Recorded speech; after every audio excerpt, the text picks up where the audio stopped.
coming here on our YouTube live program. Every month, we are giving a student program which is called as Santulan or rather Parivartan program for the students. And once in a month, we also meet your parents or the parents of the teenagers, and that program is called as the Santulan. So, welcome to this Parivartan program. I hope the now because the JEE dates are announced, and there is now again a kind of anxiety and tension that okay, so therefore then now again we have certain exams which are about to come in the July end, and after a long time, the you can say a time of crisis. What we did in our in the last 1.5 years, for most of you young students, you have seen a time of crisis of Corona, what came, and finally we have some hope that okay, at least now India is coming out of this very hopefully soon.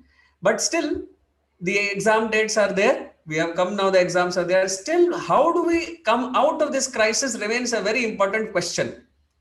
So the effect of this pandemic, effect of this global crisis has been very much something which is affecting the youngsters the most all across the world. The students, the teenagers, they have been affected the most. So not just their studies are affected, but even the mind, the emotional, on the emotional platform also they are affected actually. So in fact, most of you can see your own emotional health. So many programs I have done in the last 1.5 years, thousands of people which we interacted. So most of the students told us that, sir, it's a time when we are depressed, we are in anxiety, we are stressed, we are hopeless, we are frustrated, we are angry, we don't know what to do, we are lost. So the emotional state has been the most affected by this pandemic, and that's what the overall world problem of this corona crisis has actually caused to the teenagers. Even in India, the Times of India and many other newspapers are flashing the news about the emotional problems or emotional setback which these teenagers are facing. So in this time of pandemic, I think it's very important for all of you teenagers who want to make your future bright, who want to do something great, something wonderful from your lives. You need to know how to bounce back from this crisis. So the setback has come in our life, but then when the setback comes, we should not just remain, we should not have a sit back. How we can avoid sit back after a setback? Instead of sit back, we can do bounce back. So bounce back means with redoubled energy, with surcharged energy, learning something, growing ourselves, transforming ourselves is the theme of this program. What do we do when we have a time of crisis? How do we come out of that crisis? Not just come out of the crisis, not just go out of the crisis. Rather, today's program is something called as bounce back, which means grow out of the crisis, grow more stronger, grow more courageous, learn something, and do something more wonderful than which we were previously. So I hope that this will be an interesting program. Let me start. If you have been coming to this channel, YouTube channel, which you are at present, Amal M official, we give every month a program. We call it as Parivartan. I just some time before told you. So it will be a very good idea to subscribe to this channel and see what are the wonderful videos which come over here on this channel. The previous many videos which have been recorded, short videos, big videos, seminar videos, or a small pep talks. So therefore, and also the questions and answers. So look at this channel, subscribe it. It will be very wonderful. I go to my journey of helping you coming out of the setbacks which come in the life. But before that, if you remember our previous program, if you were in the last month, you came, in the June month, we gave a program on handling crisis situations, right? So I'll begin with that. I'll take that as a basis. And I'm seeing here, I'm going to project my slides for you. Here we are. So we are basically going to talk about a systematic approach to deal with the crisis. And if you came last month to my program, I told you there is 3 steps which a person has to take, right? There is a 3-step solution to come out of the crisis. I talked about A for anticipate, right? So we need to anticipate that in real world, there are real-time crises. If somebody thinks that their life is going to be fun-filled always, there will be happiness always, success always, no challenges, no problems, no difficulties, no setbacks, no failures, then you have a wrong worldview. So the world is not a hotel which is going to place only wonderful things in front of you. Rather, the world is like a school where they're going to be tough problems also to deal with, right? Isn't it? So I think all of you have an experience, dear friends, dear students, that when you go to a school, what happens? It's not that you just have fun time. You do have fun time. I know you are missing your schools. Most of the teenagers tell me, "Sir, we are not as afraid of Corona, huh?" As we are afraid of the exams, because we have to face the exams. When we were in the college, when we were in the school, there were friends and there was a nice support system, etc. But now we are in the isolation. We are sitting back in our room, in our homes, etc., isolated from our friends, etc. That's causing much more tension than the corona. So we are not afraid of corona, but we are more afraid of exams. So you know that the world is just like in a student life, there are exams. In this life also there are exams. Just like as a student, you study, you understand a subject, and then you can pass your exam, isn't it? You have to be at a better state of knowledge to be able to pass your exam than you were when you were before the exam. So when you are in the 10th standard, you saw the 10th standard exam, yes? And it was very difficult for you. Oh my God, the 10th standard is so difficult. People have so much of tension, anxiety. They put tika, they put so many things. The mothers put, tilak, they give them the good wishes and charms and, all that. And, the nervousness, the first paper comes difficult. Now, when you go to the 11th, when you go to your 12th standard, you look at the 10th standard paper, you say, hey, what is it? It is so easy. Why is it easy, sir? When you are facing the 10th standard exam, you are feeling it so difficult. But now when you cross the exam, you are promoted to 11th and 12th, right? You look back at the 10th standard paper, you feel like, oh, that's so easy. It is so, anybody can solve it. Isn't it? You don't get any tension, anxiety. Why? Because while facing the exam, you have grown yourself, right? By facing the challenge which came. At that point of time, it was so stressful, but then you grew through it. And therefore, later on, the same exams don't remain difficult. But you have a much more higher obstacle, which is 11th and 12th. So, please see this. Every time you face an exam and you cross the exam, you are basically expected to grow a little bit. So in this particular case, it's basically you are expected to grow in your knowledge pool. In your college exams, in your school exams, you are expected to grow in your knowledge pool. Once you grow in your knowledge pool, then later in the 11th and 12th, the standard of 10th class exam doesn't look very, very much difficult. Same thing happens in life, my dear friends. What happens in life is when a setback, when a difficulty, challenging situation comes, it's like an exam which you are facing. In order to pass that exam, you have to grow yourself, right? You need to grow yourself. If you don't grow, you cannot come out of the crisis, or you cannot come out of the exam with the flying colors, as they say. But when you look back at your life after a few years of the crisis, you actually have grown yourself, and those crises looks more smaller. But then you have to face another bigger hurdle which may come up in life. So, dear friends, first of all, a student should anticipate exams in his life. Is it not true? If you are going to a school, you're going to a college, don't you anticipate that there will be class test, there will be an exam? If you anticipate, you study every day, then even if there is a surprise test, you don't panic. Why? Because you're prepared for it. Why were you prepared for it? Because you anticipated that exams can be there. So dear friends, life is very similar. It's a school. It's like a school. You need to anticipate that there can be difficulties, there can be challenges, and I need to be prepared to grow through it. When the exam comes, I should not feel like, oh my God, why it has come. No, it is good. It has come. Now I can get an opportunity to grow through this, right? The second thing which you need to do the crisis management is accept. When an exam paper comes, don't start blaming your teacher. Hey, why did the teacher give the exam? That's not going to help you. When you are facing an exam, you are in the exam hall. You don't have to curse your teachers at that time. Do you have to? No. What is the hell?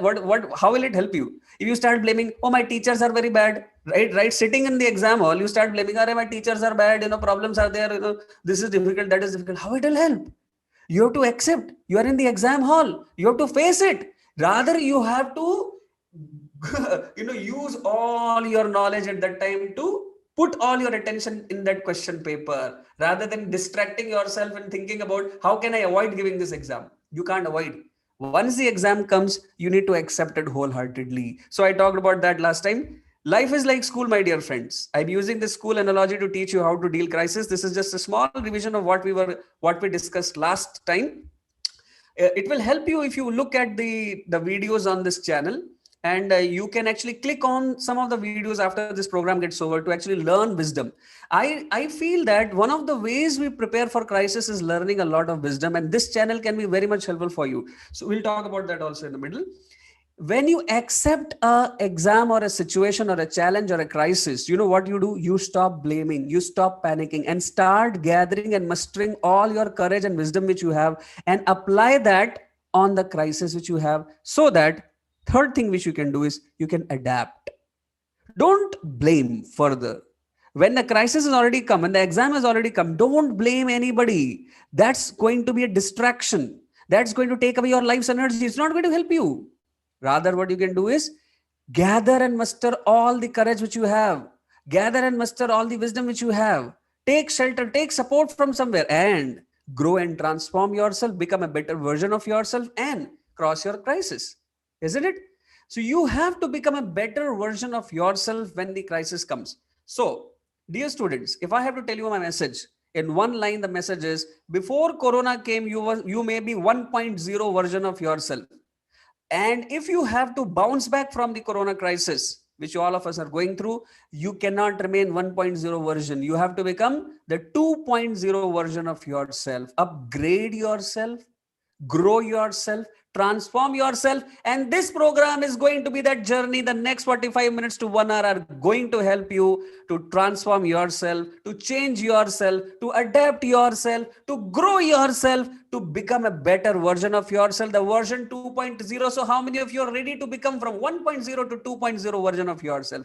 So please give your comments on the YouTube if you are there. And some people are, this program is also being broadcasted on the Zoom, and some of the students which are from, I think, Tirupati, they have joined us on our Zoom also. If you also want to be on our Zoom on our future programs, please write to us on amalmdas.connect@gmail.com with your email ID, and we may connect you on our Zoom live channels also, where you can also be interacting with us. So let's continue. Tell me on the chat box, comments, if this program you're watching after it has been published, please tell us that how do you see, are you actually seeing your life in this way, that yes, the crisis is basically a version change from 1.0 to 2.0 you are ready to become. So kindly tell your comments either in the chat box right now or when it gets published, when you can actually tell us our comments. Let me go further. This program is going to help you adapt yourself, right, from 1.0 to 2.0. How do we do that? I have 4 steps formula which I will give you today.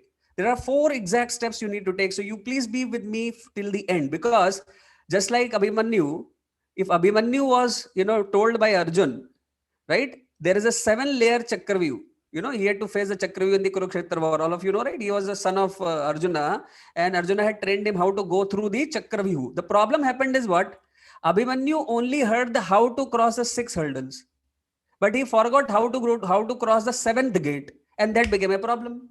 So solution is only complete when you know all parts of the solution, right? If you know only 6 steps, the 7th step you forget, then it's all gone, right? So please, dear friends, if you are with me, please stay with me till the end, where I will give you 4-step formula: 1, 2, 3, and 4. How do you adapt yourself? How do you make your 1.0 to 2.0 version? You need to know this. Then you have to have patience. Stay with me if you are live. If you are going to watch this afterwards, please watch the entire program and keep telling me on the comments what did you like and how are you becoming from 1.0 to 2.0. Before I tell you these 4 steps, let me tell you a short story about myself. Everyone's life is going to be filled with crisis. Last time I told this stories to some of you who have watched this, but it's going to be, if you have already heard this, it's a repeat, but still it's very wonderful, because this can give you some clues on right now itself on how do we deal with the crisis. So this is my story when I was writing my JEE exam, and I think many of you are going to write your JEE mains probably. Some of you are going to write your NEET exam probably. Some of you are going to write many other exams, or if you are surely going to write your board exams. So it may be helpful. Please hear this attentively. So this is year 2002 or 3, and I was writing my JEE exam. like most of you, I had worked very hard for this D day, the exam, the IIT day. And I was also obviously, I was, kind of mentally preparing myself. Okay, this is exam. It's going to be like this. At our times, the exam was not an objective question paper. It was subjective. You had to actually write down, solve the problems, show the solution, and there was like, they had to see the solution, and then you have to write the answers, etc. Right? So it was a tough thing. It was not objective test, and we had 3 exams in one day, right? So you had morning 2 hours, then afternoon 2 hours, and evening 2 hours. So in one day, 3 exams, 2 hours each of maths, physics, and chemistry. So I had prepared quite hard. I did most of it. Most of it I was doing the self study. I went through a lot of books. Now I was in the exam hall, right? And somehow or other, when I came to exam hall, I had prepared a mindset that which will be the first exam. You have to be prepared. Like, the first exam is chemistry. You kind of in the early morning revise some formulas, etc. Okay.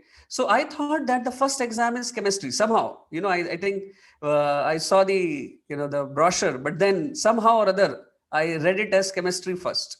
So therefore I was like, prepared chemistry first, it's going to come. I had memorized my chemistry formulas, seen certain tips which I had written down for myself, and I sat for the paper, the first exam. In my heart there is desire that yes, I have to cross this JE exam and I have to go to IIT, like that. I want to study in IIT, etc. Right? And then as I sat down, 5 minutes, the paper was distributed.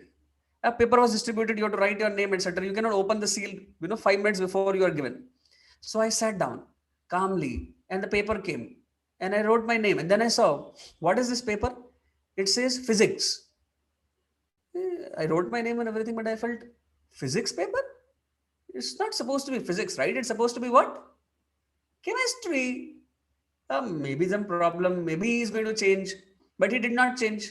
5 minutes passed, he did not change. I thought in 5 minutes he will change because he made a mistake. The teacher, the classroom investigator, he made a mistake. But 5 minutes passed, he did not change. And then I saw all around me.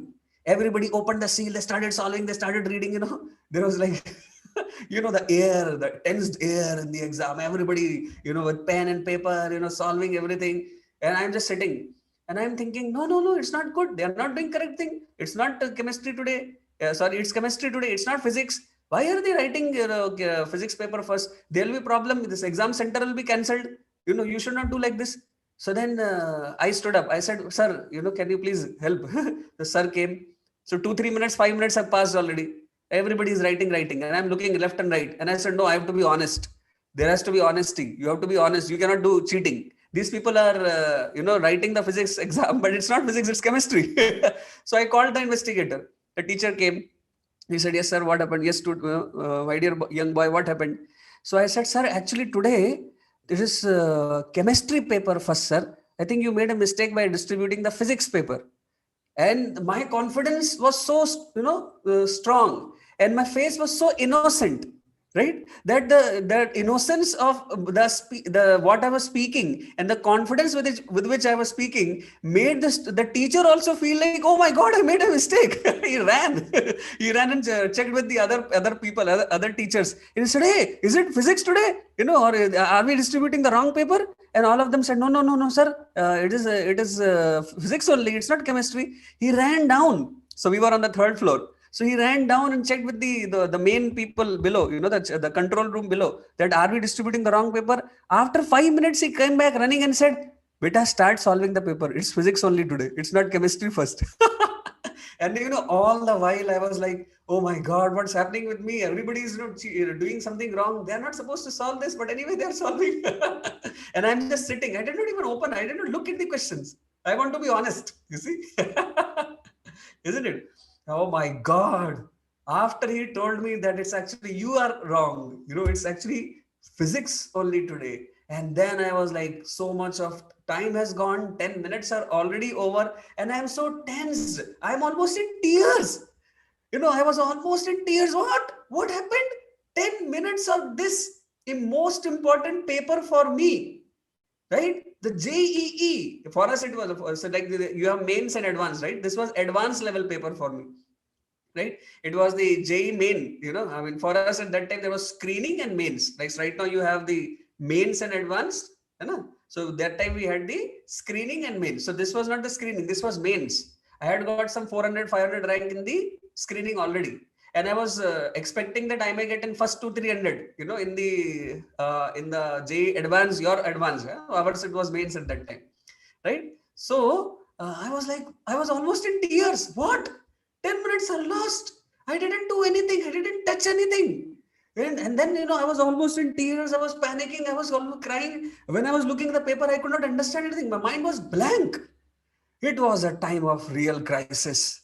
And I started gathering all the courage, and I was thinking, no, I have to actually write this exam well. I can't be just leaving. 15 minutes have passed. I have not started solving anything. It's 2 hours paper, 1 hour, 45 minutes remaining only.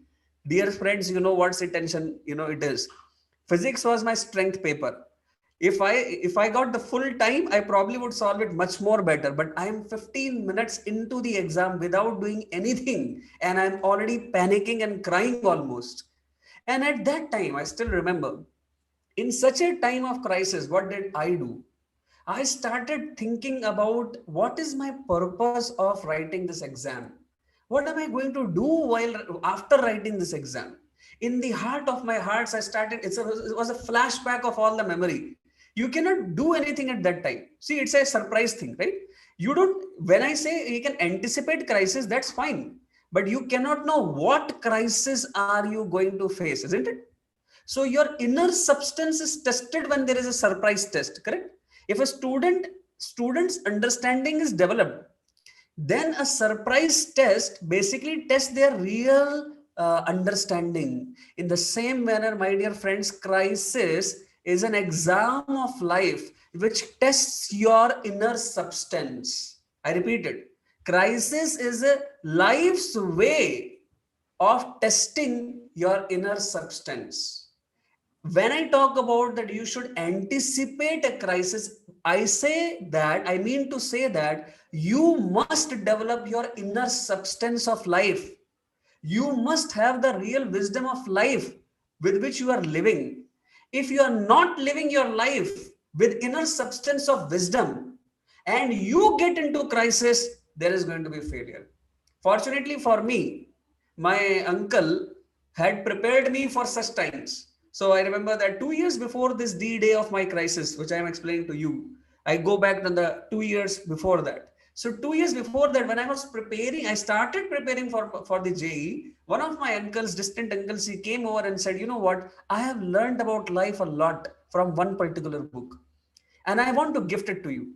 And I was excited. Wow, yes. Here is my uncle who has been quite successful in life, who has been quite wonderful person. And he's saying he has learned something really great, secrets of life from one book. Please tell me, uncle, what is that book? And the next day he gave me a wonderful gift, which I still have with me. And that book was Bhagavad Gita. And this book, I read every single day after that. The 2 years of my preparation time, right? Every single day, 15 minutes, I was reading this Bhagavad Gita. While I was reading the Gita, I don't know whether I was learning so much. It was very difficult. Truly speaking, it was something very difficult. It was not something easy to understand. Now, sitting in 2021, I have read Bhagavad Gita at least 25 times in my life. And I am already giving courses and I teach to people how to handle setbacks and many other things from the Gita, the life skills from the Gita. I teach that. But back then, when I was just 17 and 16, the Gita was a difficult book for me. I couldn't learn exactly in terms of, okay, this is here, this is there. But while I used to recite the shlokas every day, 2 shlokas, 3 shlokas, sometimes 4 or 5 shlokas, 15 minutes to 20 minutes a day. That was my daily routine. Every single day in the early morning, after waking up, I would go through the Gita and just reflect. And believe me, dear friends, I was developing my inner substance. I didn't know that this inner substance will be tested on this D-Day of the JEE. But this was my preparation. This is what I say, anticipate. When you anticipate a particular crisis can come in your life, you're already developing your inner substance. And for me, the inner substance came from this reading of the Gita and reflecting upon the meaning. And therefore, when I was almost in tears after 15 minutes in this physics paper, losing the battle, of my JEE exam. At that time, I reflected on my purpose. And then in the flashback, it just came to me that my purpose is greater than this crisis. There is a tension which is going to occur when the crisis comes. One, the crisis is going to pull you down. It's going to be a negative spiral downwards. There's going to be depression, sudden thoughts of hopelessness, sudden thoughts of I lost everything, sudden thoughts of I nobody's there to help me. Right? I can't call my mother at that time, please help me, my dear mother. I can't call anybody.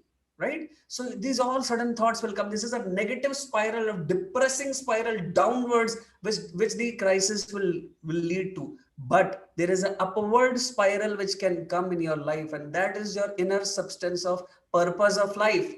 So I reflected and I said, my purpose of writing this exam is greater than this crisis. So let us say the crisis is producing an energy, like all of you are, the students, right? So I have to tell you in terms of energy, So let us say 100 kilowatt of energy is being generated, downward energy, right? A downward energy is being generated by the crisis. Then I said to myself that my purpose in life is like that 500,000 kilowatts, which is much higher than this crisis. So what if this crisis came? So what? I have to fulfill my purpose. I have to achieve my purpose in my life, which I have determined for myself. And believe me, at that time, my purpose was to write this exam so that I can contribute to society.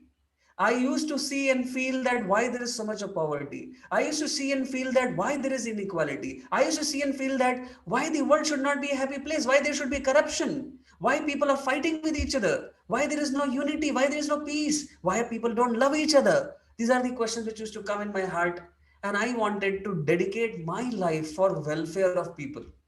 And I at that time thought that if I go through this exam, IIT JEE, this could give me opportunities further in my life by which I can serve you. And probably by God's grace, writing this exam after 15 minutes of this crisis, I could muster the courage, and by God's grace, I successfully managed to cross that crisis, and I got a seat in IIT Kharagpur. So that was one of the things which came. This is not the only crisis I went through. Back then, in the last 20 years after this crisis, I feel this was one of the easiest crises which came in my life. Later on, there were much more serious crises which came, and the same thing worked. Therefore, I share with you a 4-step solution which can help you, not just in this crisis which you are presently facing due to corona or whatever in your life, right?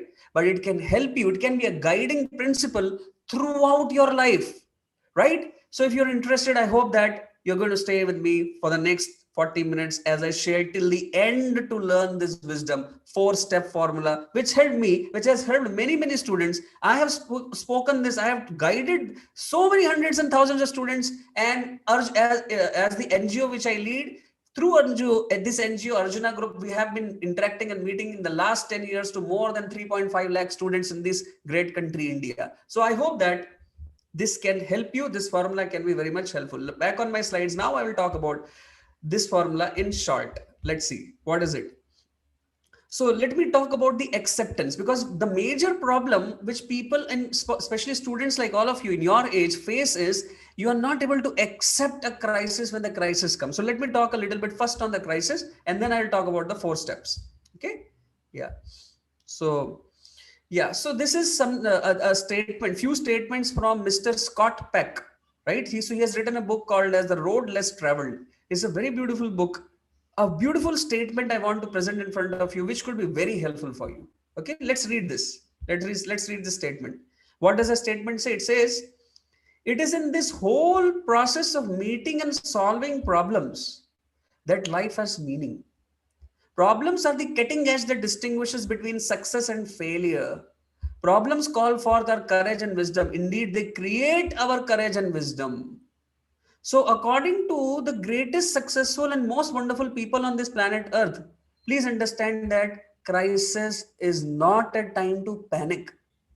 Crisis is a time to upgrade. Crisis is a time to transform. Crisis is a time to grow.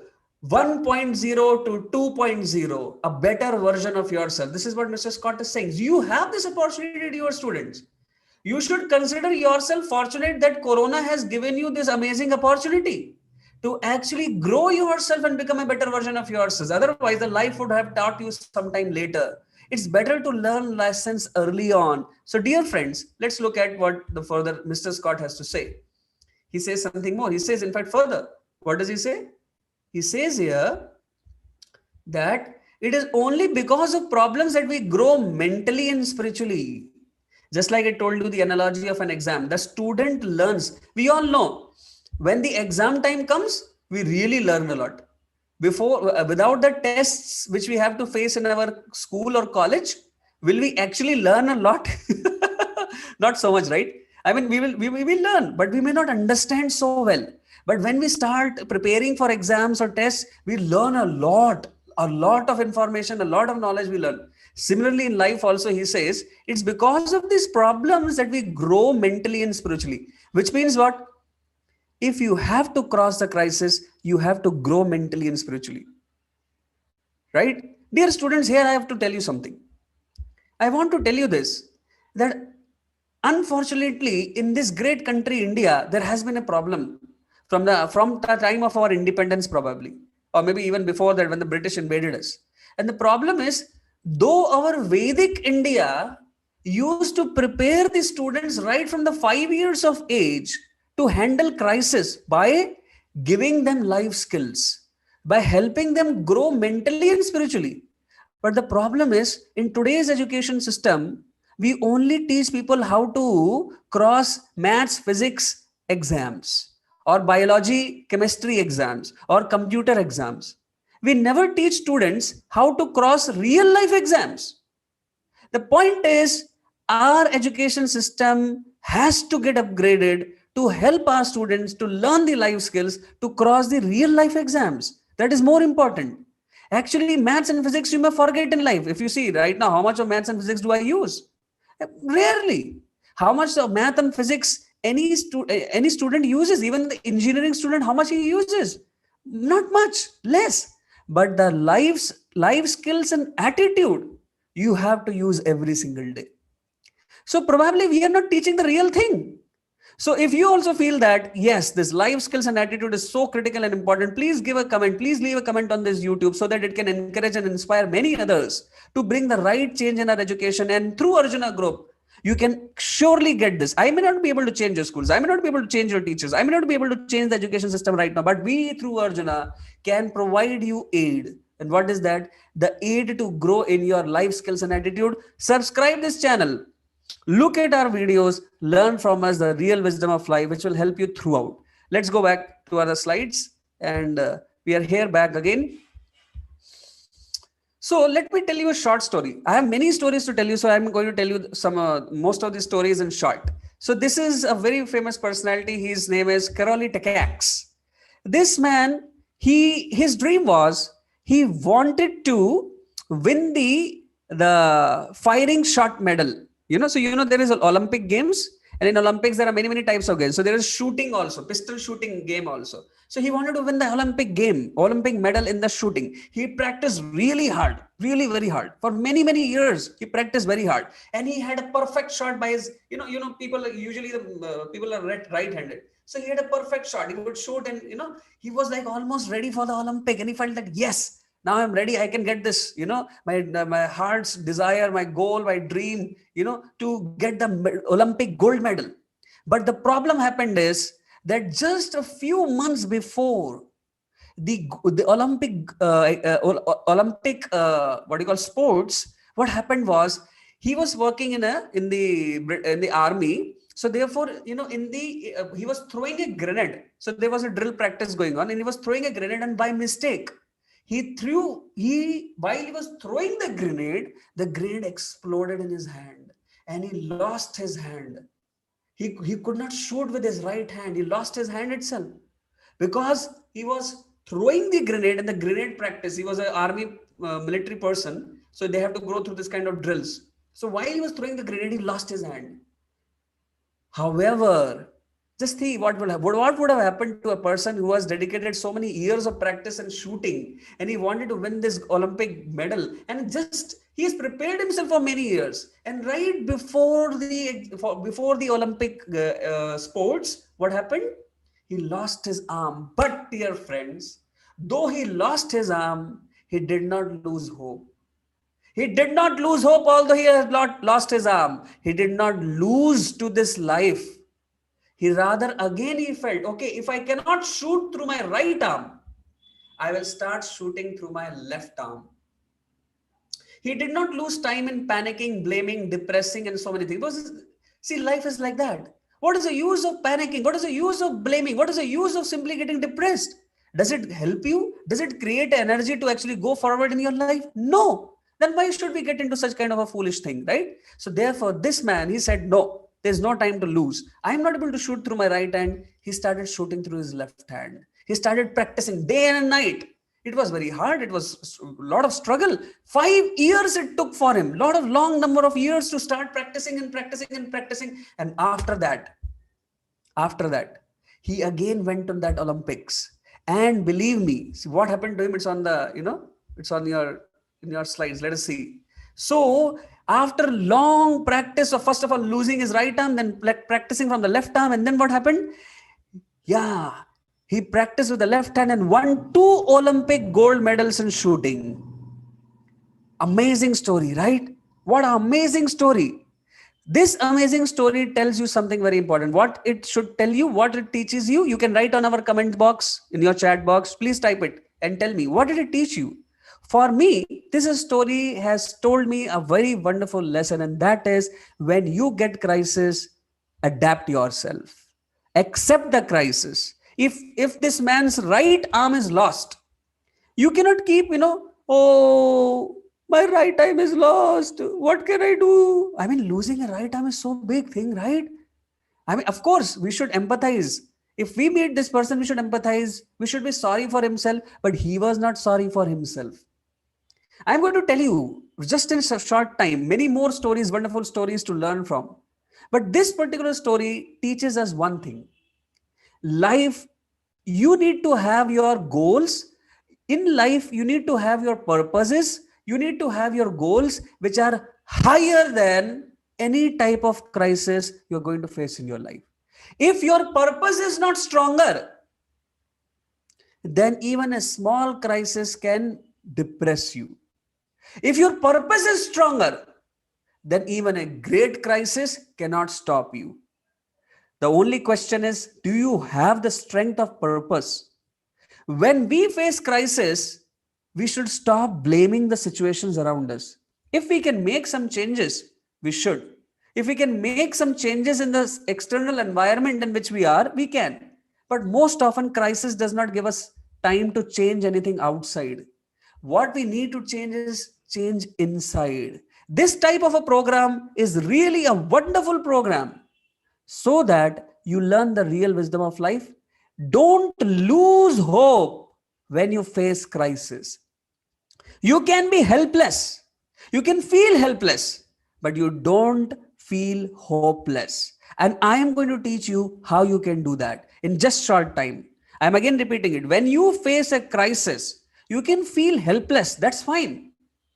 You can feel emotions. I'm not saying that you can neglect your emotions. No, emotions cannot be neglected.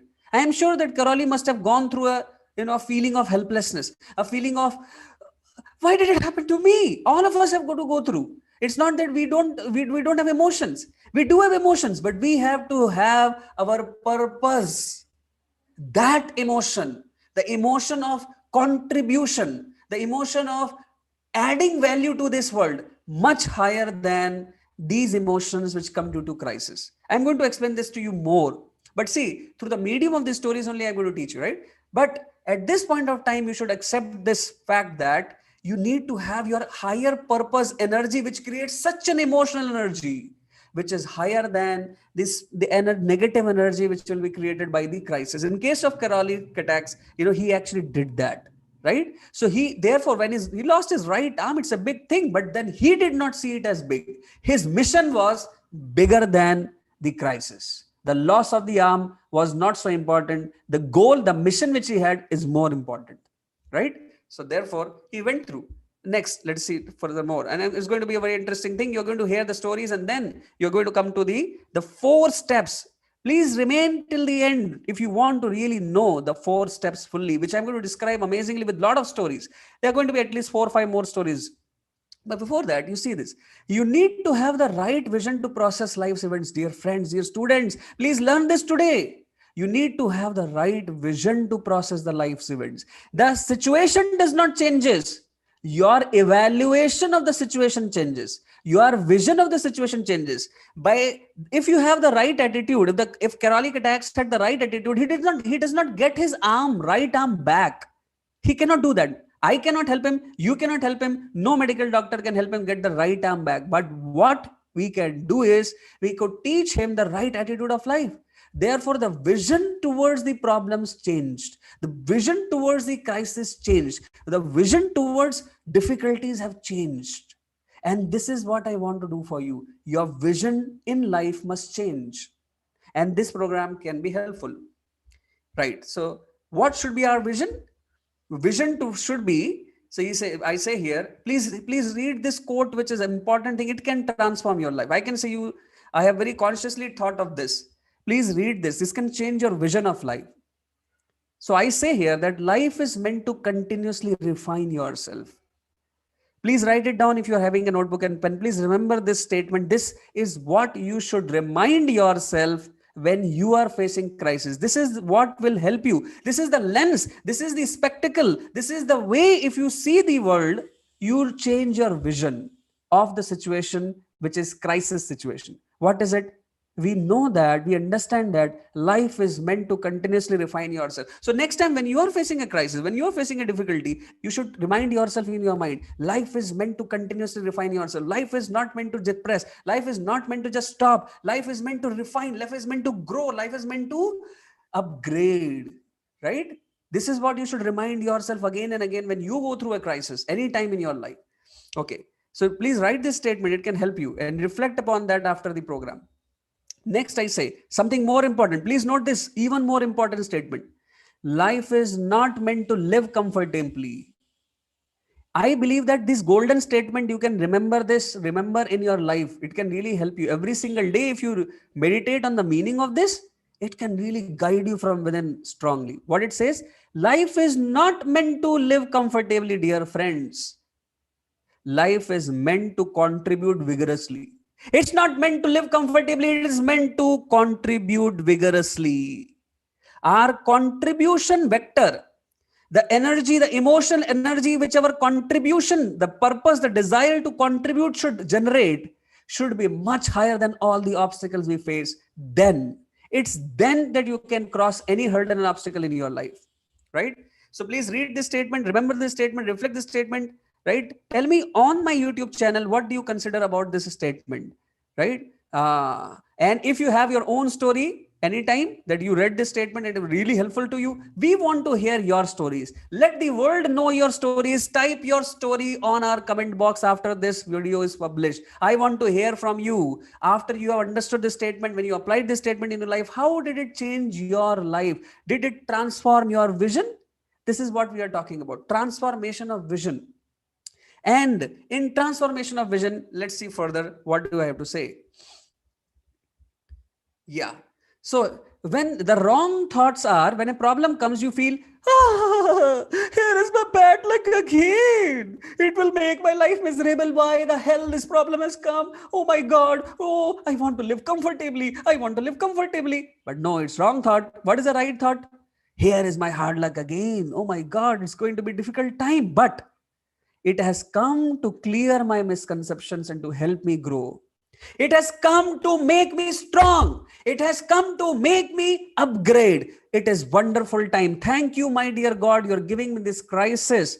Crisis could be a time to thank God and to pray to God for giving more strength and more courage and more wisdom and more purpose in our life, right? The right purpose in our life. That's the time. So the wrong thoughts and the right thoughts, it's your choice. Situation you cannot change. You can change your thoughts. I cannot help you change the corona situation. I can help you change your thoughts. So let me continue further. When life gives you setback, don't sit back. Rather transform and bounce back. So like, tell me if you are liking this program. Tell me if the statements are helpful and meaningful for you. Type on your chat box. Type on this chat box after the program is the video is published, and tell us your stories. We are really wanting to hear your story. Tell your story to the world through this channel. Many students will watch this video after it is published. Many are watching right now. 100 plus, 115 plus are watching this right now live. Some of us, some of the students are there on my Zoom, YouTube, on the Zoom also. If you want to be on the Zoom live, you want to interact with me on the Zoom live, you can write me on amalamdas.connect@gmail.com. You have questions, we welcome questions, we'll solve your questions, we'll help you go through your struggles. We have mentors, we can help you in mentoring. Call us, write us on our email ID amalamdas.connect@gmail.com. That will be really helpful. Let me go further. Your success story can really help many students in the future. So I request you, write down your story on this channel. It will help. Let's go ahead. Yeah. So now the step 3, in which four steps are going to be there to adapt. How do we adapt when a crisis comes? Okay, sir, you tell me, sir, very wonderful stories are nice, I understood, but then if I face the crisis, what should I do? मैं क्या करूं?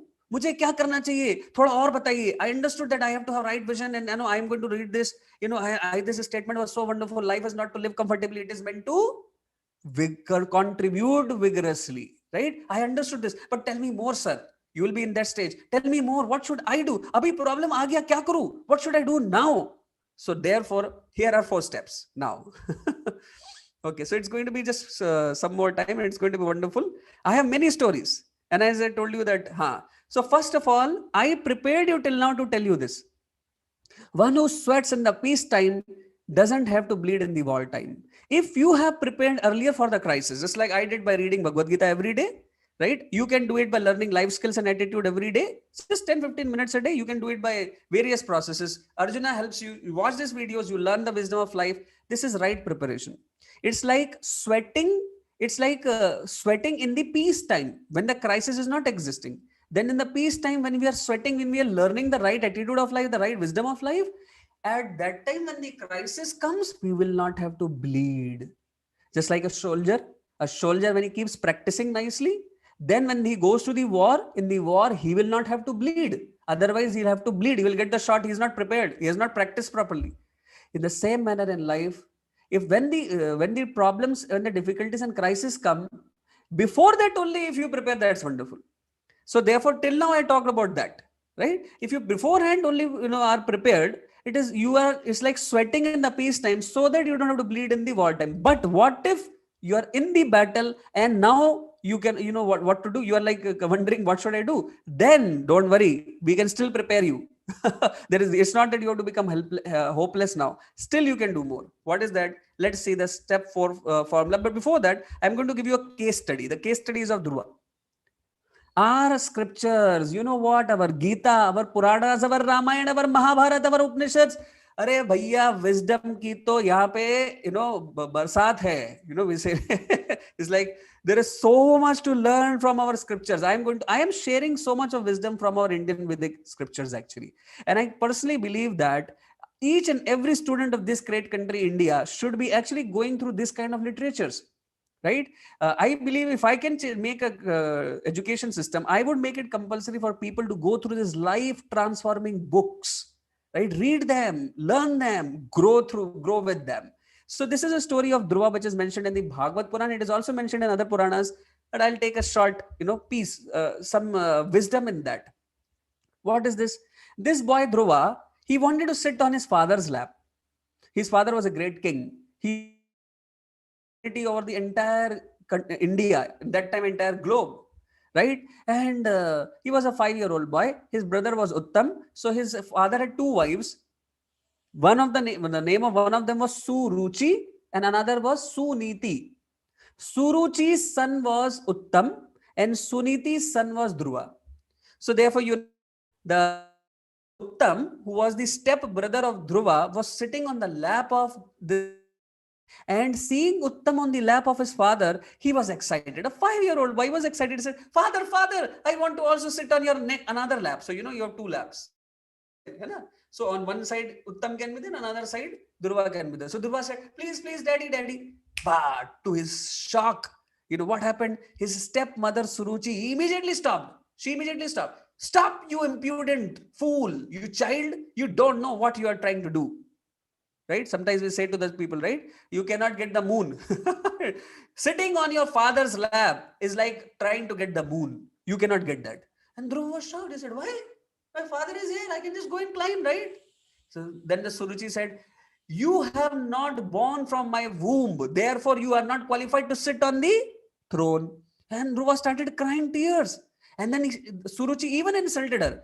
If you at all have to get this seat of your father to sit on the lap of your father, you know what? You have to die. And then you have to be born from my womb. You have to pray to Vishnu.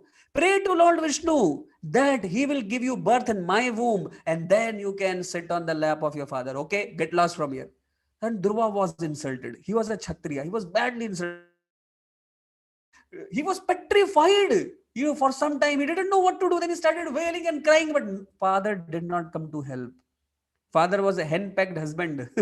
He did not come to help. Father was just sitting like stone, And then Dhruva understood that, here I cannot get any solution. He ran from there. It was a great crisis in a child's life. Imagine a small boy, 5-year-old. He's not allowed to sit on his father's lap and his mother is insulting him in front of the public, right? And that was too much for him. He started crying. He ran to his mother. Before he reached to the mother, the news of Dhruva's insulting reached first. You know what happens? The bad news goes like wildfire. So today you have in this corona crisis, they will not tell you how many people got vaccinated, but they will keep telling you cases and cases. Few people are dying and they will keep saying, oh, this died here. The reflash, flash. So therefore I say that be away from the bad news. One of the things I always tell for a mental well-being of a person is don't keep watching this bad news again and again. So if you are a student and if you are addicted to YouTube, at least don't watch the negative things. Don't keep watching negative, terror, problem. Actually, solution is also there. They can talk about solution, but the YouTube, media only keeps talking problem. So, so bad news reaches faster. So bad news reached Suniti, and Suniti was also so much in pain. It was like a public statement of insult for Suniti. There is dynamics of two co-wives having, that kind of a envy, that kind of a competition between both of them. So therefore, Suruchi had insulted her son. Imagine what would have gone in the heart of Suniti. She was like so much in pain, so much in trouble, so much in difficulty, but she knew that she has to help her son Dhruva. So Dhruva came. Let us learn the lessons now. Now is the time to learn lessons. How to handle crisis, correct? So therefore, Suniti held. Suniti, so you can see here the picture of Dhruva, and there is Suruchi who's insulting, and the father is sitting there on the throne, and he is not getting help. But here is Suniti. Suniti is crying. You can see, look at the screen. You can look at this. What is happening? Suniti is crying bitterly. She's feeling like, oh my God, my son has been insulted. And Dhruva is also crying. But then she knew that she has to help Dhruva to come out of this crisis. What did she do? She did various things. I'll show you now on my screen. First, she gave her full presence to Dhruva, full attention to Dhruva. She immediately caught Dhruva. She kept Dhruva on her lap and she pressed him to her bosom. And then she was throwing so much of affection on Dhruva, right? She was herself crying. She was empathizing with Dhruva. She started herself crying, looking at the crisis of Dhruva, right? But she didn't lose hope and wisdom. Okay. Then she controlled her own emotions of anger, unhappiness, frustration, distress. All these emotions she checked. And then what she did?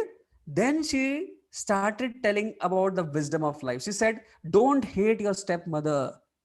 You shouldn't hate. Give up your hatred towards your stepmother. Suruchi has insulted you, but my dear son, I want to tell you that if anybody in this world is getting pain, it's because they have given pain to someone else. If you cannot be getting pain more than what you have given others. So dear Dhruva, don't worry. Don't blame Suruchi. Don't start hating Suruchi. Don't start blaming people of the world. But that was a great wisdom, but it still did not help. Dhruva was still crying, but he was listening keenly. What did his mother have to say? Then his mother went further. He said, actually, Dhruva, you know what? It is not your mistake which you did anything. It is my mistake because I am not the favorite queen of your father. And that's why you have been insulted. But I want to tell you this. I will not be able to help you sit on your father's lap because your father doesn't hear me. He will hear only Suruchi. So dear boy, you should not blame yourself for this. Actually, it is my mistake. At this point of time, Dhruva was, he stopped crying. He started saying, oh, his mother is, taking a share of the problem in the crisis which he is facing. So she's empathizing him, and then she started encouraging Dhruva. She said, "My dear Dhruva, but I know one way which can fulfill your desire, and what is that? I cannot fulfill your desire, but there is one person who can help you." And then she talked about devotion to Lord Vishnu. She said that if you worship Vishnu, then Vishnu is such a great Lord. He fulfilled the desire of your grandfather Brahma. He fulfilled the desire of great grandfather Brahma and grandfather Swayambhava Manu. He is really a wonderful person. He can give you love more than the millions of mothers like me. So if you want affection at this point of time, you should worship Vishnu. And then Dhruva became hopeful, right? So dear friends, here is a step-by-step mechanism which I am going to tell you. After you have heard this case study, Dhruva became so popular. You know what? After facing this crisis, he became a 2.0 version of himself. He learned a lot of wisdom. This pain which he had to go through, it did not go in vain. The crisis which you are going through should not go in vain. It should teach you something. Just like Suniti could teach something to Dhruva, I can tell you something today based on the wisdom which I have learned and wisdom which I have distributed, which I have told to others, and I have seen it helping so many people. So there is something which you can do in the crisis time. And now comes my step-by-step formula. It will take me 15 more minutes. Please hear it attentively. This is the most amazing time of this session. Don't go away. Rather, take the notebook and pen, start writing, and make this formula for yourself. Step number 1 on my slides. Yeah, on my slides. So, first one, gather emotional support. When you are going through the crisis, one of the first things you need in your life is emotional support. Who gave the emotional support to Dhruva? So I'm going to use this case study. That's why I actually told you. So if you see in this case, Dhruva was in extreme crisis. He was burning with envy and anger and hatred and frustration. And, I couldn't sit on my father's lap. You see, so much angry, hatred, pain, problem, crisis, difficulty. Who gave him the emotional support? First, his mother gave him the emotional support. Right? That was so helpful for him. Without that emotional support, it would have been very difficult to go through crisis. So, dear friends, one of the first things which you need to get when you are going through crisis is that you can gather some emotional support. Right? From whom you can gather emotional support? Reveal your heart to a friend or your family member or a mentor who won't judge you but will help you believe yourself. I believe this is so very critical, dear students, dear friends. I think I have observed this. Many teenager students like all of you or young adults. So I think the age group of 15 to 25, that's what I call as adolescents or young adults. So during this age group, I have observed this phenomenon that many people, they go through an experience of loneliness within.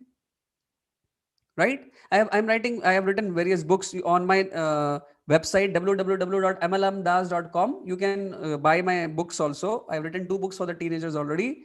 You can buy my books, and I'm also writing for the parents also, because I think parents also need to learn a lot of wisdom. It will be very helpful for them to actually help their children. In my experience, I observed that many teenagers are going through the state of loneliness, the emotional void in their heart, some sort of a feeling that nobody understands me, right? I really don't have anybody who doesn't judge me, who I don't have a person who believes in me. I can't just open my heart in front of anybody. I can't remain vulnerable with someone, right? So people don't have relationships today, actually, especially the youngsters. Yes, they surround themselves with so many friends, social life, and also nowadays on the Facebook and Insta and all that, use so much of social life, but still the heart remains void. There is no friendship which they are cultivating, and therefore when they land into crisis, they are alone. Dear friends, I want to tell you, the wisdom of life is, if you are not making true heart to heart deep relationships, You are only into impressing business. You are only going to take the shortcuts to impress somebody, right? That's not going to help you anytime in life. We need the real heart to heart relationships, at least with few people in our in this life, right? These are the people whom you can look for emotional support. In case if you haven't got a friend till now, I first suggest you, dear students, this is something which is very, very critical. You need to have a few friends, maybe a senior mentor, maybe a family, a relative, a person whom you can invest your heart with, whom you trust, whom you feel will not judge you, whom you have helped. So it should be a reciprocal relationship. There has to be a reciprocal relationship, which means that you are ready to help them. You don't judge them. You don't get into externals. Like today, so much of competition, comparison, criticism, all this is going on in the, in the name of friendships and social life. Actually, it's all about impressing the people. It's all about, just cheaply attracting their attention, etc. Comparing with them, competing with them, contrasting with them, criticizing them. So much negativity actually. And therefore, when people are in the crisis, nobody comes to help. I always say this, and it may be helpful for you at this point of time while you are learning about the first step, which is gathering emotional support. I always say this: if you compete with others, you are going to make enemies. But if you learn to complement with others, then you make friends. Now it's your choice. Again, I repeat: if you compete with others, you are going to make enemies. But if you learn to complement means helping each other, right? You start learning to complement, then you make friends. Now it's up to you what you want to do. Now, today's student life, I observe that, like back then in my life, you know what? I learned a lot by helping other students. I grew a lot by solving their questions. People would come to me, and sometimes I would go to some friend and we would just discuss and help each other a lot. It was like collaborative effort. I remember my friend, so many of my friends, I would sit with them, and I was a topper of my class. So many of the people would come to me, but in sometimes I would also get help from other students, in terms of they would help me see a problem. I only had few books, but they would give me problems from many other books, right? So it really helped us. So collaborative effort always pays more. Whereas today we are getting into this too much of competitive business. I will not give my notes. He will get more rank. He'll get more marks. Oh, but actually, dear students, dear friends, this is not formula of life. This is not wisdom of life. You need friends. In the exams of life, it's those friends who will help you. Your grades will not help you. Your ranks will not help you. Your marks will not help you. Your degrees will not help you. Your prizes will not help you. Your friends or someone whom you can invest your heart with, you have collaborated, whom you have also given reciprocal sharing, right? They are the ones who are going to come and help you.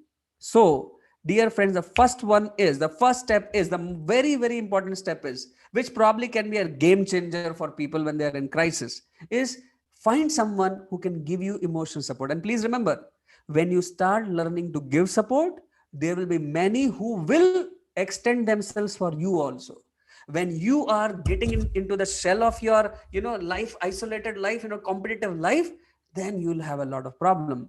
So we need to change our worldview, dear friends. So getting back to the slides now, there is amazing things you are going to learn. Please remember, 4 steps are there. We have covered the first one now, but you should continue to the third. So please stay on this channel and learn from us, and share this video to others. As I said, collaborative effort. So please share with your friend whom you feel that you want to have a wonderful relationship with. Share this video with them, right? Ask them to see this and share with them and discuss with them what you learned. Step number 1: reveal your heart to a friend or family member or a mentor who won't judge you, but rather will help you believe in yourself. For Dhruva, it was Suniti. For you, who is he or she? You have to find out. Next, let's go further. So this is step 1. An eye-opening story. Of course, now I have less time, but then I'm going to tell you this short story. So there was this boy, this man, he was a businessman. He was in his late 20s. He was trying to make a wonderful business. He made a lot of money, but then suddenly there was a crisis. There was an economic turndown, and he lost a lot of money. See, real-time stories can really help you. So therefore, I tell you story. So therefore, this boy, he was going through an economic crisis, a financial crisis. His business was closing down. He really tried hard, but then nothing was working out. And then he was sitting on this park. He was sitting alone. He was like in isolation, as you saw. Nobody was there to help him, because most people keep competing all their life. They don't make their friends. So there was nobody who was able to help him. He was sitting alone, lonely on the corner. Maybe he was contemplating suicide, because once you are in that corner of life where you feel like nothing can work out, oh my God, so people think crazy ideas. Of course, I have given one more video on this channel. You can look at suicide is not the solution. Hmm? So you can look at that also if you want to. It's a very wonderful, video, a 40 minutes video which has been published an year before probably. But then continuing further, so this man, so he was sitting alone. He was in depression. He was in so much of anxiety, tension, difficulties, crisis. And at that time, one old man came and sat beside him. This old man was totally unknown to him. And he was like, while this man was sobbing, his old man just gave a pat on the back. He said, "My dear young boy, what happened? Tell me." And this man, he had nothing to lose by telling his story to this man, right? He was already a bankrupt person. So he said, "Okay, anyway, I will tell him." He started telling all his story, the whole story of crisis. And this man, he said, "I understand you are in deep trouble." So then he said, "My dear boy, don't worry. Life is like this. Go ahead, do something wonderful. I have trust on you. You can do something. But I want to offer my small help to you." He took out his checkbook and he wrote, some amount over there, $500,000.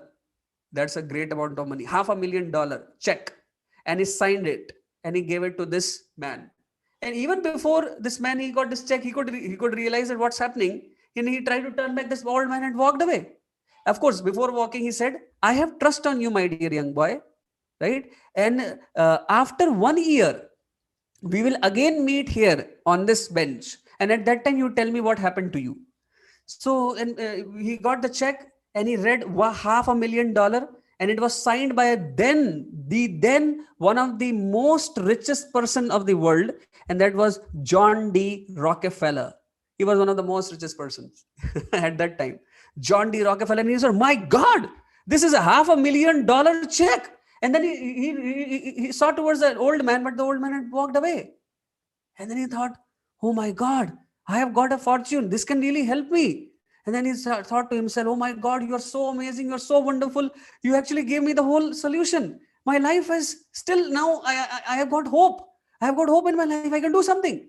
And then he thought to himself, he said, "Yes, I am going to stand on my feet. I'm going to face this crisis. I'm going to do something." He went in and he kept this check safely in his locker. And he said that, "I can anytime encash this check anyways. So let me try my best now." And he started talking to the customers. He started turning the businesses. He started getting a few deals, and things started slowly, but surely becoming better for him. He tried his best because he regained his confidence in himself. Why? Because now he has a backup. He has that support of what? $500,000.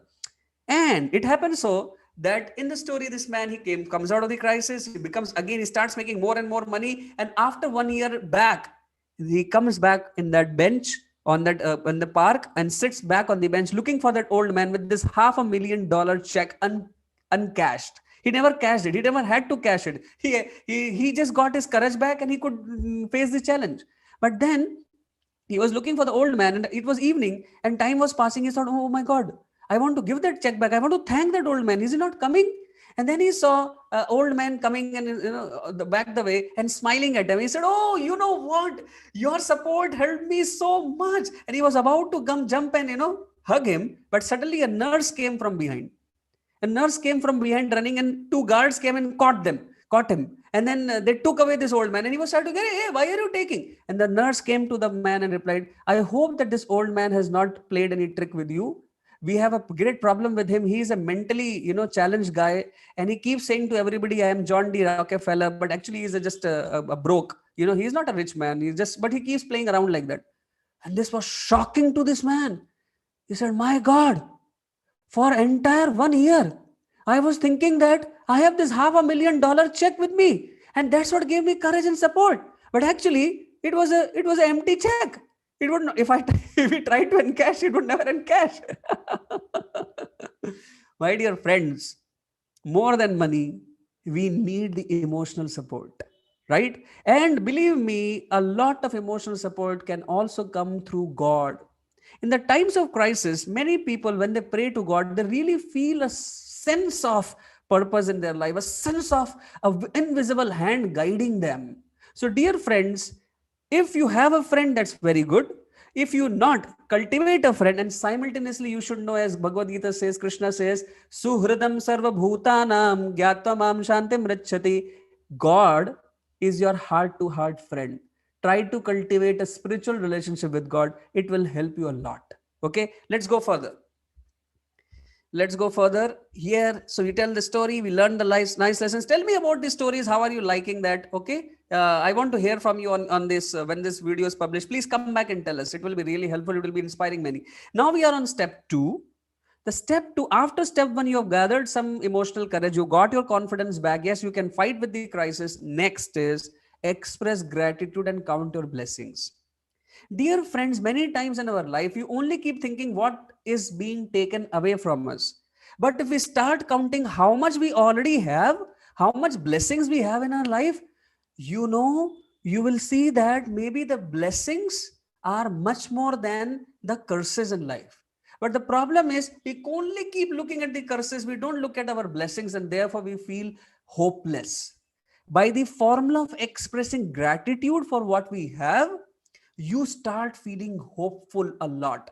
I cannot do this exercise because not you are not in front of me, but if you were in front of me, I would have taken you to with this 10 minutes of exercise in which I could have shown to you how much the gratitude can change your mood immediately, how much the gratitude can give you hope immediately. It is not something which works in one day, it was not something which works in 10 days, it's not something which works in 1 month, it works in 10 minutes. Gratitude is a great power. You need to go back in the recesses of your heart and look at what all you are grateful for. Many times, some of the students came to me and they were like feeling very discouraged. And I made them do this exercise. Write down on a piece of paper, what all are you grateful for in life?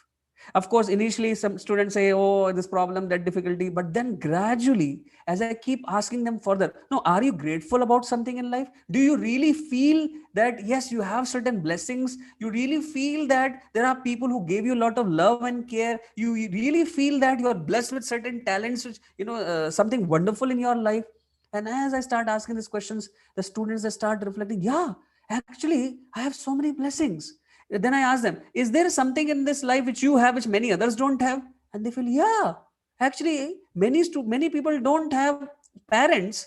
Parents itself, they're born in this world, but they don't know where are their parents. There are many who are living in the orphanages. I have my 2 parents, I have my dad, I have my mother, who have grown me or given me love. And then I start thinking, oh yes, I don't, many people in this world cannot afford education, but I am fortunate that I have got the education also. I have got there is some money with my parents and they're giving me for the education.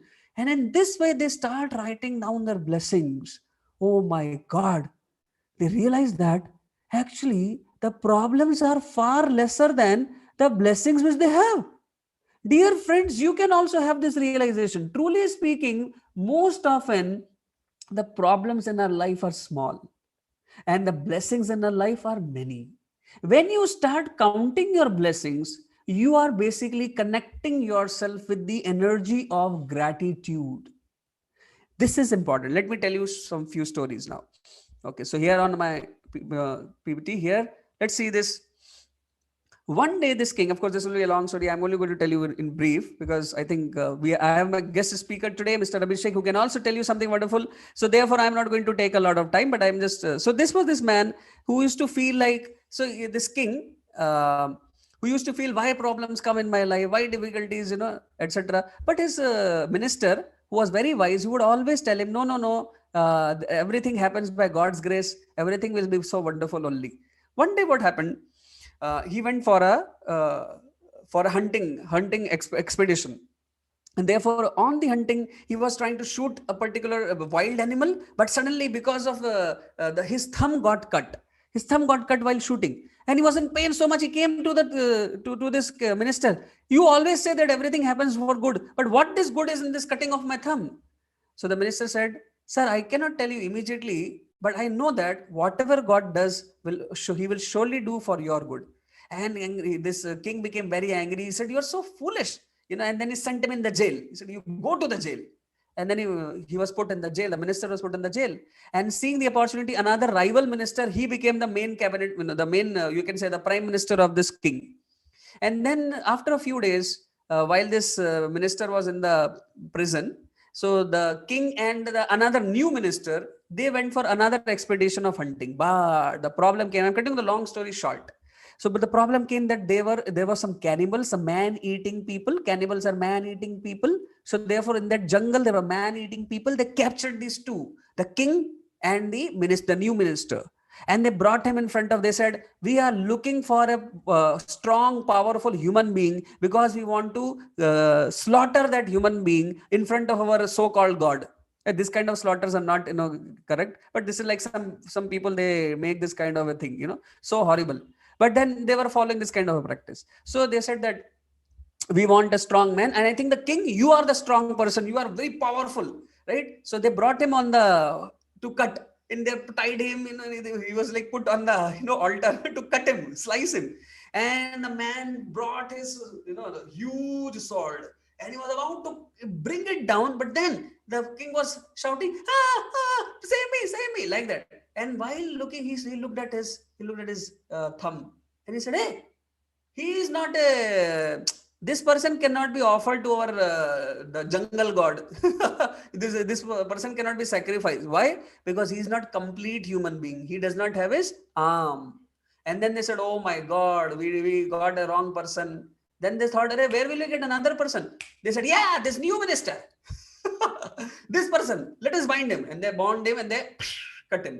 And they said sorry to the king, said, "Oh, sorry, sir. Actually, we troubled you. We don't want anything to do. We already got one person to sacrifice. No problem, sir. You can go back."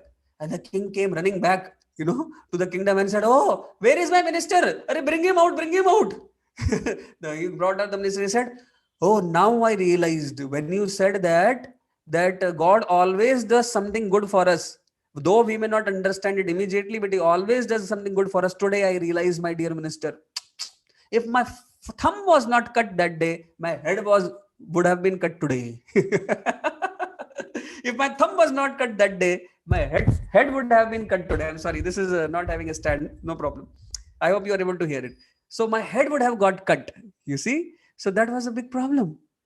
He got a life lesson in that crisis. But then he asked the minister that it was okay for me that, my thumb got cut. I can understand it was God's blessings. But what about you? Why were you put into the jail? How was that a blessing of God for you? Then he said, "My dear king, if I was not in the jail, then who would be going with you to that expedition?" He said, "Of course, I will take you." And then he said, "If I would have come with you, my dear king, then what would have happened to me?" Then he said, "Oh, yeah. If you came with me, you will be slaughtered."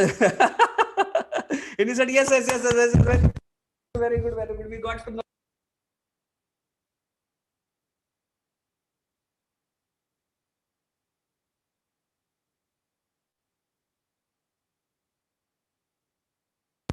If you're learning, the life lessons, please talk to us that how it is beneficial to you.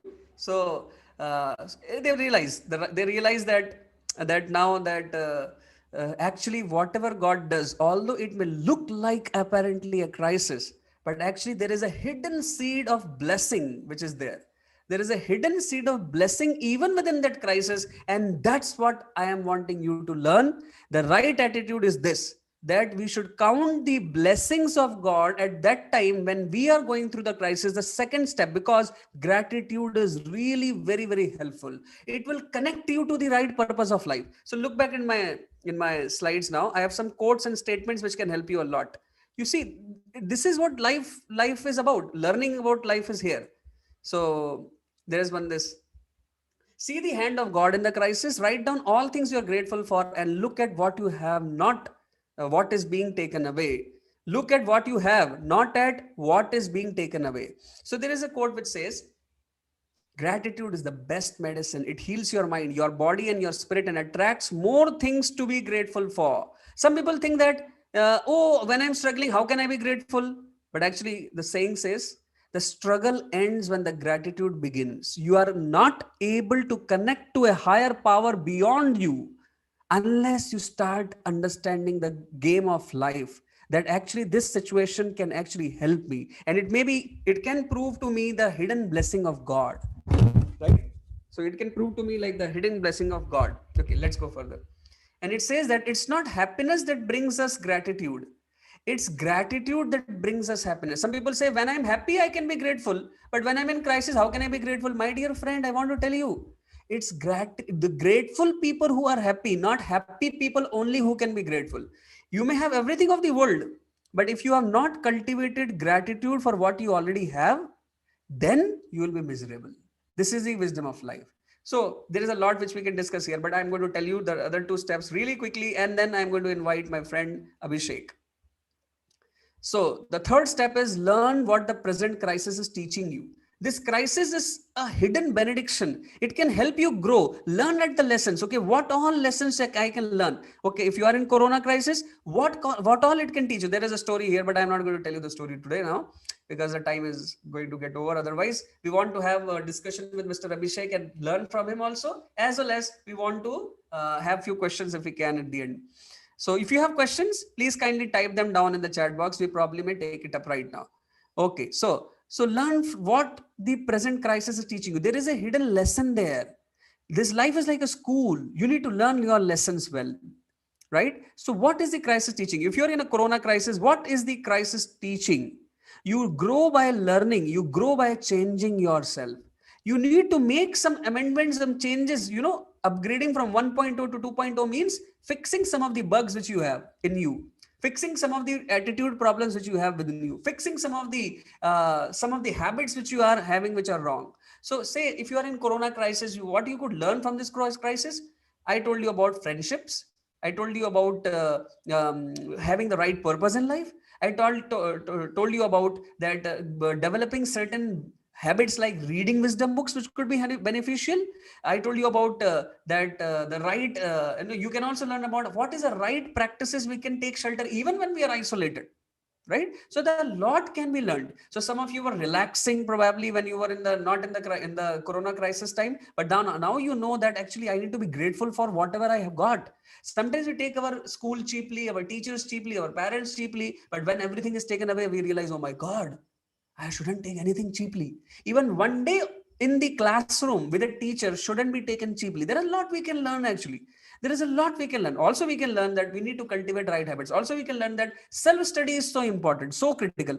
Sometimes we are so dependent, over dependent on the teachers. So we have to know that no, teachers are helpful, well, fine, but I will have to use my self-study. I will have to have internal motivation. It's not that external motivation around me. Somebody always what you call on my head, always seeing my schedule. Some teacher is there, class teacher is there, or some tutor is there, or people are always watching me. Then only I will study. I will have to develop my inner motivation. There is so much you can learn from this crisis, and if you learn, then you make a change, and then you are ready for the fourth step. What is that? Let us see the fourth step, which is the final step, which is find your life's purpose and get up. I told you sometime before, when setback comes, don't just when the setback comes, don't sit back, rather bounce back. So therefore I am saying, when you find the life's purpose, what is your life meant for? What are you going to do with this life after the crisis? What are you going to do? When you have the answer for that, you get your life's purpose. Okay, so of course we can learn from a tree, but we can say that a tree symbolizes a life of service. The essence of life is to tolerate adversities for the welfare of others. My dear friends, this is the last point, but I think very crucial. Reflect on this. What's your life's purpose? Why are you living? Why are you breathing? Why are you having one more year remaining in your life? Why not the end of world today? Right? What is that which is keeping you alive? Are you alive in this world so that you can just get some happiness? If you are thinking that happiness will come, that I'll get some chocolate, I'll get some prize, I'll get some IIT rank, I'll get some degree, I'll get some car, I'll get some this one, that one, money, wealth, this and that. I want to tell you, dear friends, this is not going to satisfy you. I have not seen even one person in this world who has got satisfaction merely by chasing the external things of this world: fame, money, degree, success. Therefore, people panic. They panic because they have not developed the right substance of life, right wisdom of living. Life's purpose is about contribution, not comforts. Comforts will go. Today they will be there, tomorrow they will not be there. Crisis will come, it will take away all comforts from you. But what remains is your inner substance of life. So don't chase these external things in this world today, my dear students, my dear friends. What you should chase is rather something more higher than that. And what is that? The life's purpose should be about serving, about contributing. What can I contribute to this world? In the crisis time, look back at what I was facing in my 2003 JEE exam. When I reflected back that why should I go overcome this crisis? The strongest motivation came from this life's purpose. And what was it? I looked back and I said, my life is greater than this crisis. I can't just okay, what 15 minutes have passed, so what? I want to exercise my full energy in the next amount of time which is remaining. Why? Because I have a life purpose. And that's not just this rank. That's not just getting into an IIT seat. That is, I want to do welfare of this in this world, right? So there are many problems in this world, dear friends, dear students. You must find out which problem of this world motivates you to dedicate your life's energy. Then JEE exam is merely a small thing. It's not the big thing. Yes, it is important, but it's not the important thing in life. You have a much higher and bigger thing which you are actually dedicating your life's energy to, not to a small thing like an exam. Exam will go pass away. So then what? You don't know what to do next. But what I'm talking to you about is this is not the way to live life. First, develop the life's purpose. There are so many problems in this world. What moves you the most? And what you want to dedicate your life's energy to solve? How are you going to make your life's energy to contribute to this world? If you can get this why question, why are you alive? Why are you living? How will you contribute? Then you have the life's purpose, which will actually take you out of the crisis powerfully. You will have that inner substance, the inner energy, that inner motivation to go face the challenges, face the obstacles, face the difficulties, face the adversities, and still go ahead so that you can serve others. I give example of tree, but I'm not elaborating it. Just like a tree, it basically there is a lot of sunlight, etc., which it has to actually undergo. Like you can see in this picture, it has to go through a lot of adversities, storms, sunlight, heat, this, that. But its purpose is to give shade to others. Its purpose is to give service to others. Its purpose is to give fruits to others. In the same manner, a student can go through any adversity when their life's purpose is to serve, right? We tolerate the difficulties because we have an inner objective, inner purpose in our heart that I want to contribute to this world. My life is meant for contribution. I would have given this example, my dear friends, Padma Shri to 2021 Sindhu Tai Sabkal. So her life was a life of crisis and struggles, but today she has won the Padma Shri 2021. You know what? In very, very short, this lady, she had an abusive husband who basically was beating her even when she was pregnant. Her family had thrown her out, and she actually delivered her girl child in a cow shed under the cow's udders. She was protected by her relatives by the cow. I'm just telling in short. You can type it in the Google, you will actually get. She's a famous personality, Padma Shri 2021. She had no money in life. Her family rejected her. Her husband rejected her. And she was with this newborn baby and no money. She was just young lady at that time. She was in her teenage only when she gave birth to this girl. Then what happened? She was begging to get money for herself. And then she thought, I should just commit suicide. Why should I live? I don't have anything to live for. But then as he was wanting to give her life up, she saw a small child crying in a corner. And he was very hungry. And she went to that child and said, dear child, what do you want? And he said, I want money. I am hungry. I am hungry. Then she begged for the money, brought food for this child and gave to this child. And his child became so happy. And in the process of giving to this child, Sindhu Tai says she found her life's purpose. She said, I wanted to give up my life, but now I got a purpose of my life. She said, my life's purpose is to help children like this who have nobody to give shelter. I saw I have got so much of deep satisfaction in my heart by helping this little child in a small way. How much more happiness I may get if I give my life energy for this objective of removing difficulties on the life of young small children. So she opened an orphanage. Dear friends, it was a great struggle. You can read the story, it's on the Google. Padma Shri 2021, this year's Padma Shri is going to Sindhu Tai Sabkal for her social work. And now she is running an orphanage with 1200 plus students, children, small children. Many of the children she has, gone through in the last 20-25 years. Rather, it says there are so many years, actually 50 years, I think it says, right? A long time, lifetime of service, or 5 decades of service, correct? 50-year long service, right? And she has had many people, in her life. So what I'm talking to you is, her life was in such a crisis that she considered suicide, but then she used that crisis to grow, to upgrade from 1.0 to 2.0. And you can also do that if you find out the answer to this question: why am I in this world? What problem are you going to solve? How are you going to contribute? Find out the why, then you will know how to face a crisis. So all the answers come in our heart. They're revealed in our heart when we have the right purpose of life. I hope this helps you. There is a lot which I can speak, but then at this point of time, although it's a little late, but I would like to invite my friend Abhishek. So is Abhishek there? Uh, so Abhishek, if you come and we can share the dais and we can ask a few questions to you. Yeah, so I think Abhishek is coming online. Oh, great.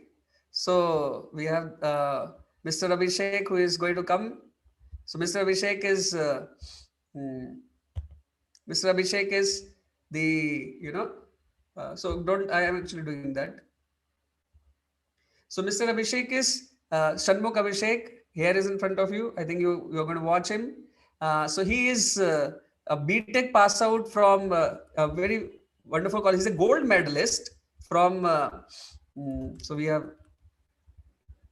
so he's gold medalist from Gayatri Vidya Parishad, College of Engineering, Visakhapatnam. And then later on, he did his MTech from IIT Chennai.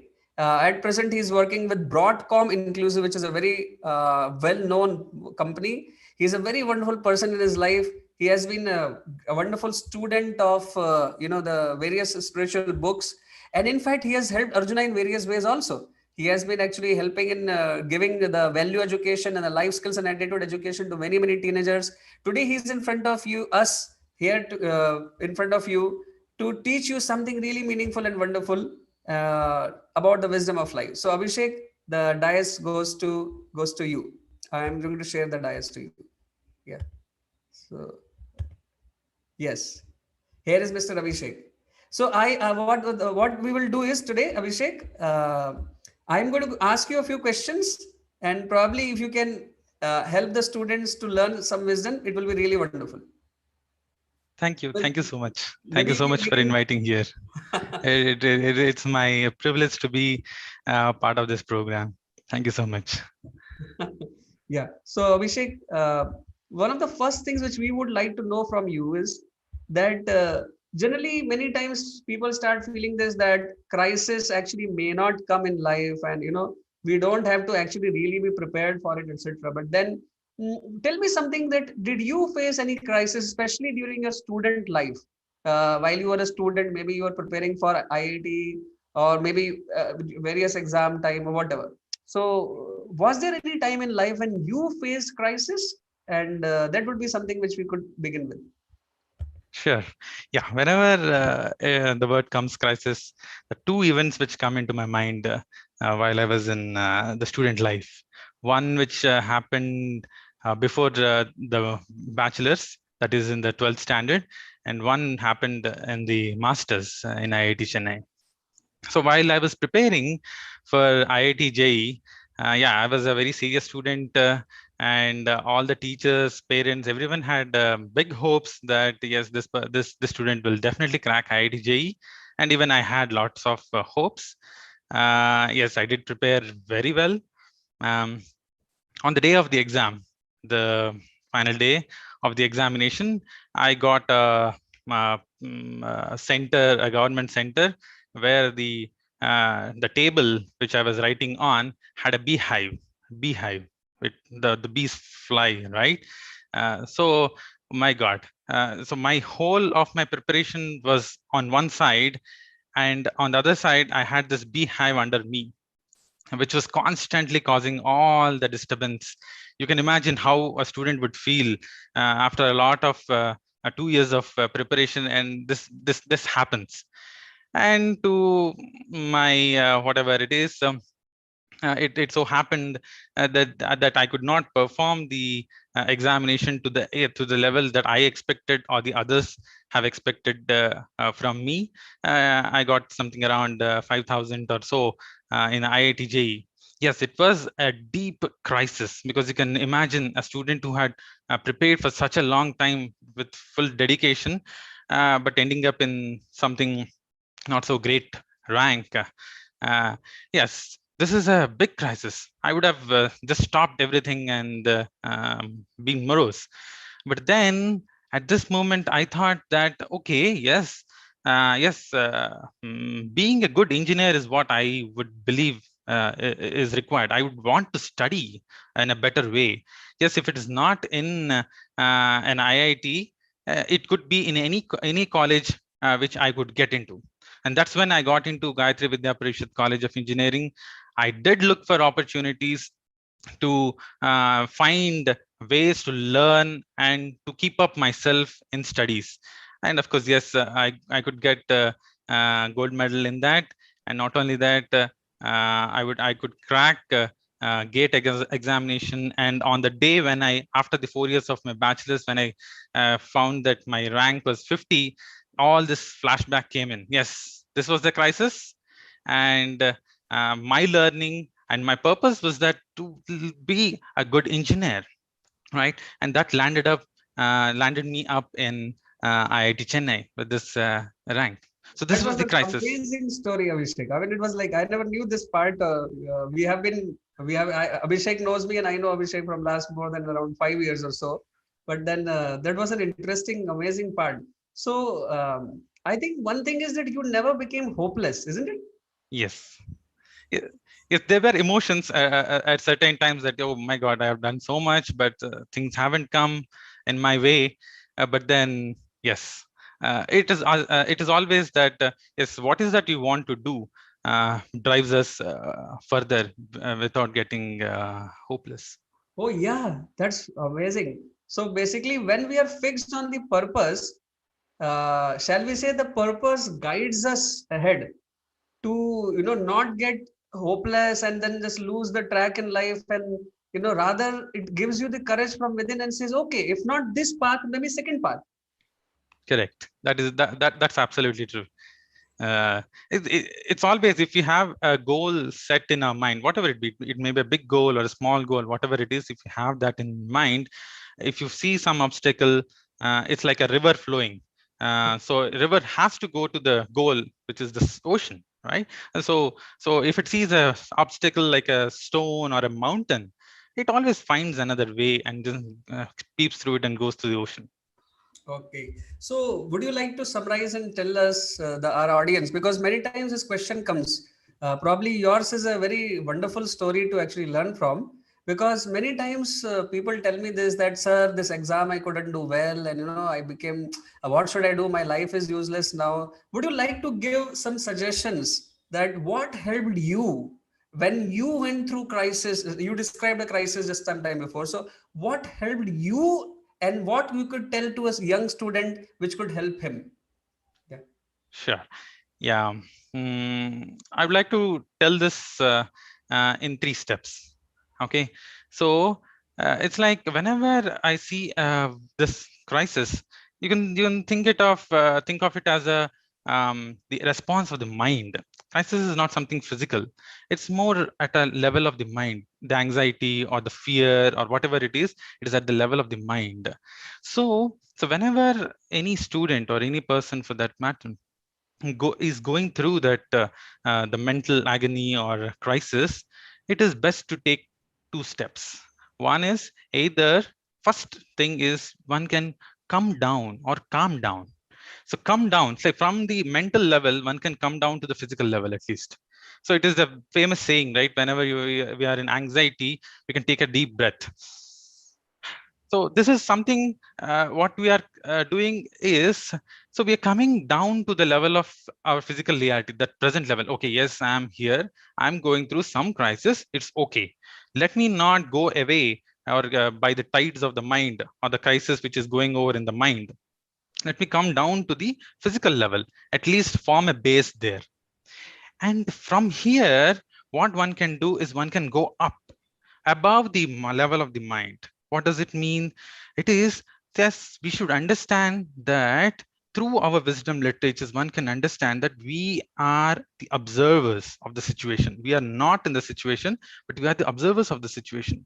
So, but we, in most cases, what happens is one identifies with the mind, and whatever the mind does, either the positive emotion or the negative emotion, one goes away with it, and crisis is part of that negative emotion.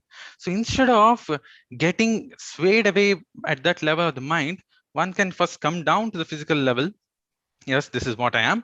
And then through the guidance of the scriptures, through the guidance of the seniors, one can rise above and understand that we are more subtler than what we are. And then we can focus on that.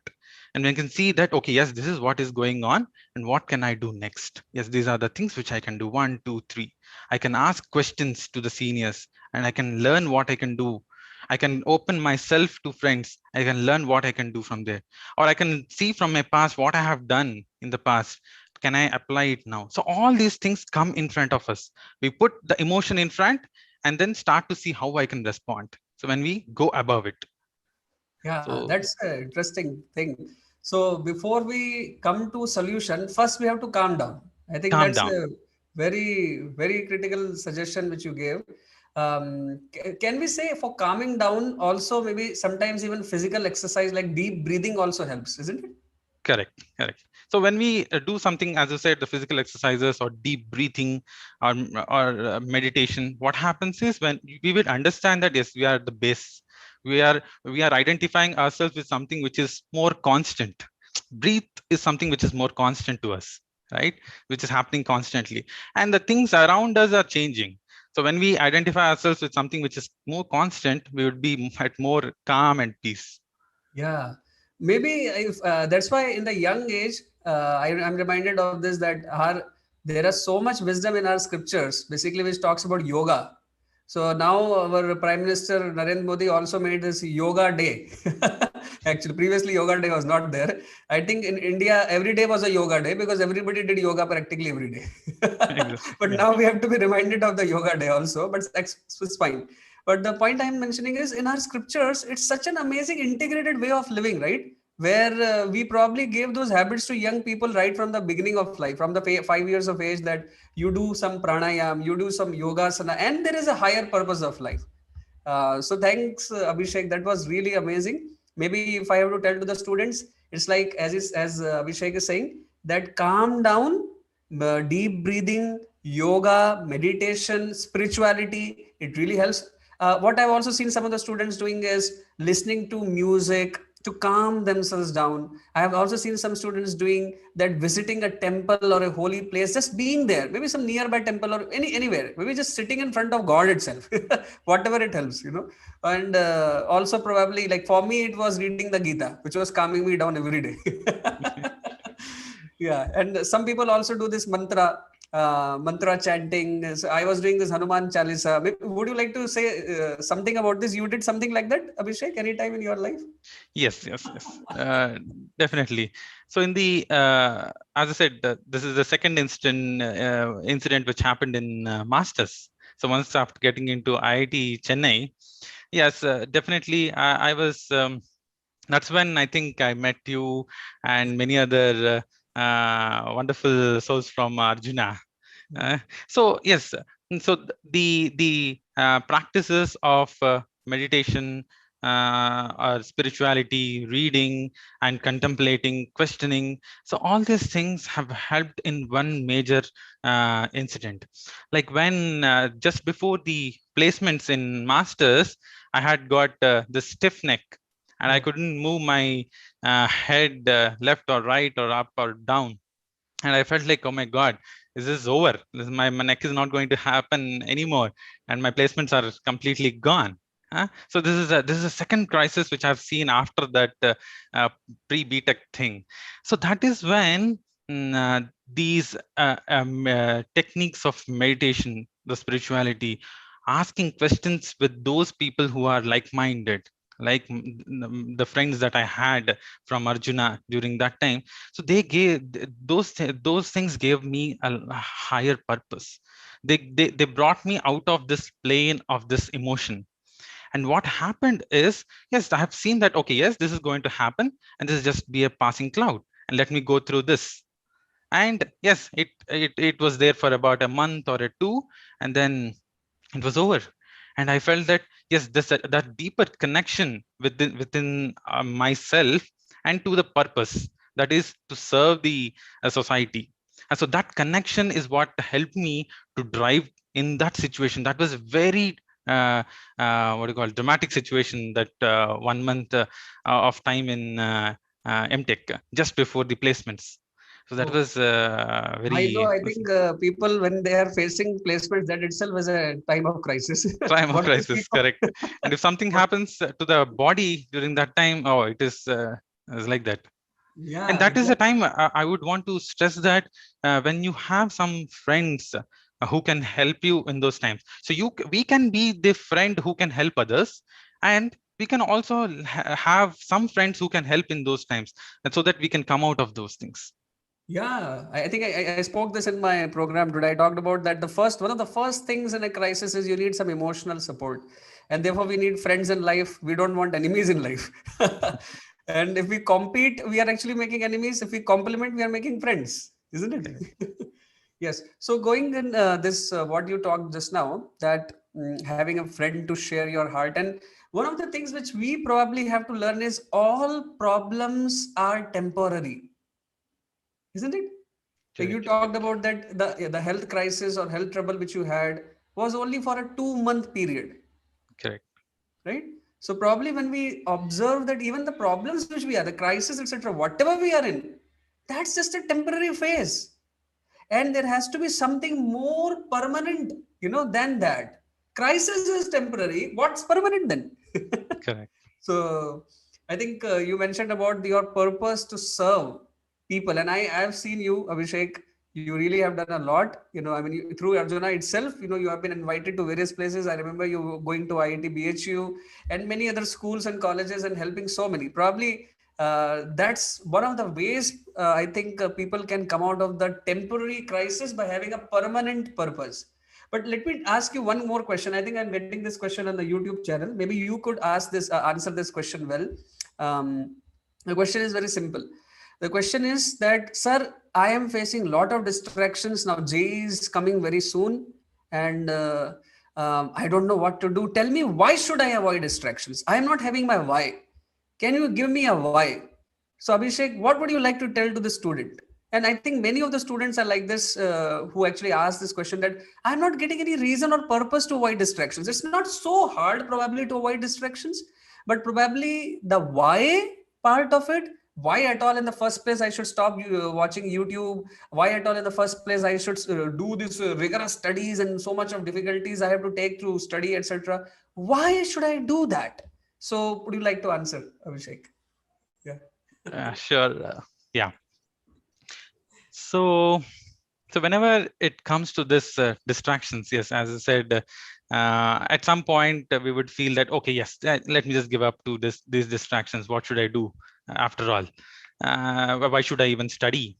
It's okay, I get into something and I just go with the flow, everything.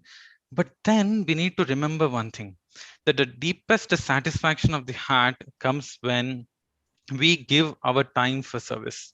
That service could be to the parents, service to the family, service to the society, service to the nation as a whole. Yes, these are the driving forces which give us the uh, uh, potential. These give us the reason behind for us to overcome these distractions. So these are the ones. So we need to question ourselves. Yes, okay. So if I just go with the flow, what would I get? Okay, I'll be just the flow. Am I going to get some satisfaction? Okay, I'm going to get some degree. I'm going to get some money or something like that, just goes on. But no, that doesn't give the satisfaction, right? That the heart's desire is for that satisfaction, right? And that satisfaction, I would like to tell all the students, is going to come only when we have this attitude of service, when we want to give out to people. So when we have this attitude to give out, we would go to any extent to change ourselves, to upgrade ourselves, to equip ourselves with various tools. So that is the biggest gift of our life. Like once I happen to talk about this, it's like a gift. Our life is like a gift, right? We open up the wrappers and finally find that gift inside.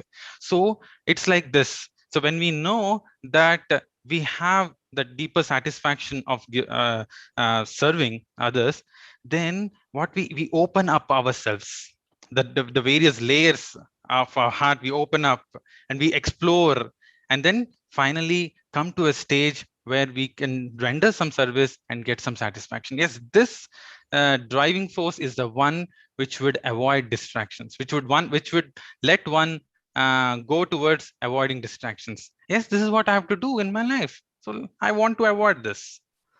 Let me not get into this.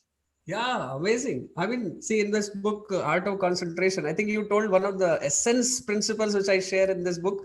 Dear students, if you're watching this program still, this is the book which I have written for the students, Art of Concentration in the Age of Distractions. And I think Abhishek sir told something right in the, the bullseye.